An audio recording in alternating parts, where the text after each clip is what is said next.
1 Hour Photo, the 2002 film distributed by Fox Searchlight Pictures and directed by Mark Romanek, is, in my opinion, one of Robin Williams' most creepiest roles that he's ever played. He plays Cy Parrish, who is basically a loner, socially awkward. He works in the 1 Hour Photo processing department at a Save Mart, which I guess you could say is the equivalent of having your photos developed at CVS or Walgreens or any other type of smaller chain type store. You can definitely tell he lives a very isolated lifestyle. He does have regular customers, which he kind of does talk about in montage at the beginning of the film, which is kind of funny considering you have the amateur porn artist, the crazy cat lady, and you also have the Yorkin family, which is a family that Cy has definitely become attached to. I don't know if he considers himself a good friend of theirs or if he's just trying to, I guess, just join the inner folds of their family, but you can definitely tell he's putting some effort into trying to be part of their lives. He's definitely very friendly and outgoing whenever they do come into the store to have photos processed. So we gradually discover through the course of the film that Cy is obsessed with the Yorkin family. He has worked at that store for years, and he's basically watched their young son Jake grow up.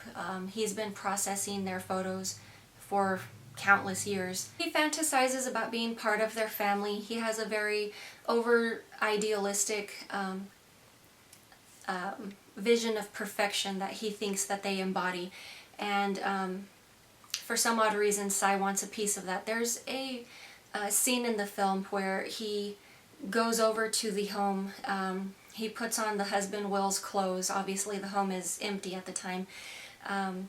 Sits on the couch, starts watching TV, drinks a beverage, and all of a sudden the family comes home, and he just kind of freezes. There's really nowhere to scurry off to, and we quickly realize that this is actually a fantasy. The family walks in, they're not shocked to see him there, they're more like Uncle Cy. He's embraced and he's welcomed. Like I've said, he seems to have just a very withdrawn existence, no actual family or friend connection of his own. To a degree, you can say that Cy is extremely fixated on the family. He actually has a mural in his apartment of photos over the years that have been taken by the family. Obviously, these are extra prints that he has created for himself and pasted onto his apartment wall. Eventually, at one point, Cy's boss does call him into the office, and he's basically fired because there are all these extra prints which are unaccounted for, and there really is just kind of no way of explaining where these extra prints have come from, where they went, and so of course Cy takes the rap for that, unfortunately. Before he does leave for the day, he does happen to discover that Will Yorkin, the husband, has been cheating on his wife. So Cy takes this opportunity to plant some of those adulterous photos in a packet that the wife was going to be picking up later that day. Cy ends his shift and later tails the wife. I guess he just kind of wanted to have a bit of a Jerry Springer show, I don't know. But he's actually disappointed by the fact that she does nothing. She continues pretending that everything's hunky-dory, and they just continue with their fake, perfect lives, which for some reason seems to annoy and infuriate Cy. So he takes it upon himself to start, I guess you could say, surveillancing the husband, which is a very interesting way in which Cy words this, is that he describes it as being somewhat of a hunt, and goes on to describe the history of what the original meaning of the word snapshot was, which is apparently originally a hunting term, which means to have taken a shot with minimal to no effort whatsoever. So obviously Cy's weapon of choice is a camera. He follows Will to his hotel room where he has his afternoon liaison with his mistress. Under the guise of room service, he manages to get into the hotel room and basically takes humiliating photos of the couple in sexual poses, insisting that they pretend to be and look happy, because obviously when people take pictures, they're usually happy moments that people want to remember. But towards the end of the film, obviously Sai is apprehended, and we discover that the photos that Sai had actually taken were not semi-pornographic photos, but they're actually just photos taken of the hotel room. Random photos similar to things that a child would photograph.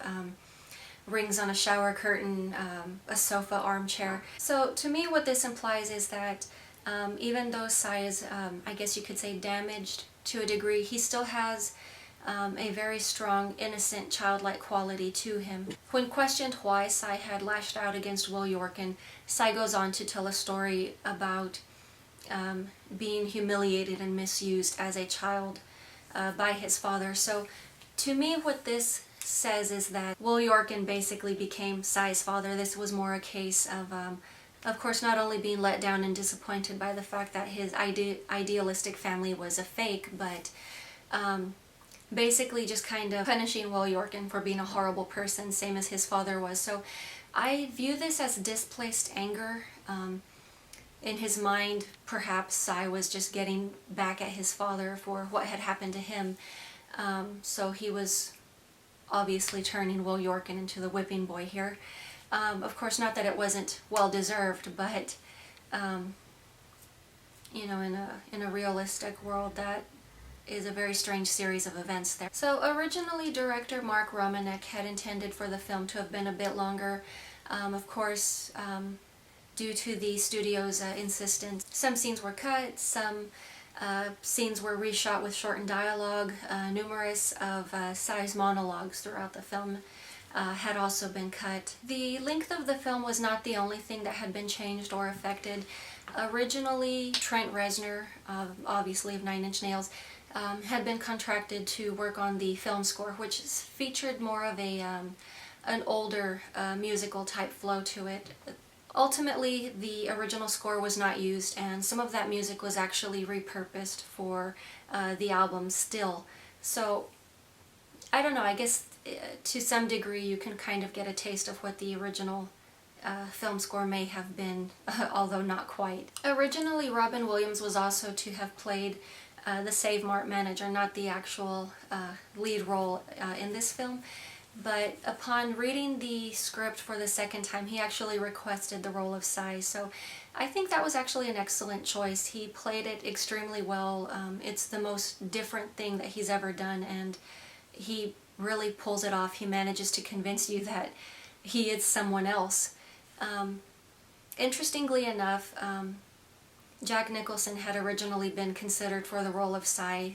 He turned it down, and then of course Robin Williams then was granted that role. I don't think Jack Nicholson really would have worked. I know he's known mostly for playing like the eccentric and the kooky type characters, but I don't know, I don't really see Jack Nicholson as being somewhat of a withdrawn or timid type person. He's more of a loose cannon, in-your-face type of a guy. I think it was very well cast. Everyone did an excellent job. But that is all I have for you guys today, and I will talk to you later.